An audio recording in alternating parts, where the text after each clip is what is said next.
చట్టసభలో ప్రజాప్రతినిధిగా ఉన్నాం, సమాజ సేవలో బిజీగా ఉన్నాం. ఎప్పుడు కూడా భాష మీద మమకారాన్ని వీడలేదు.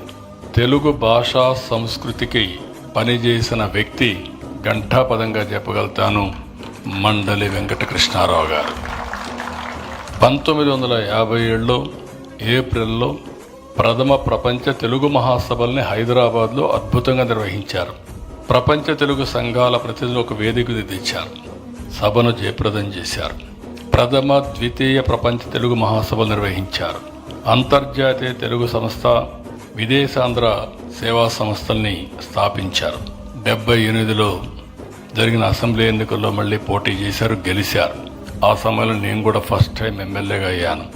82లో కోట్ల విజయభాస్కర్ రెడ్డి గారి మంత్రివర్గంలో సమాచార మంత్రిగా వారున్నారు. నేను టెక్నికల్ ఎడ్యుకేషన్ మినిస్టర్గా ఉన్నా.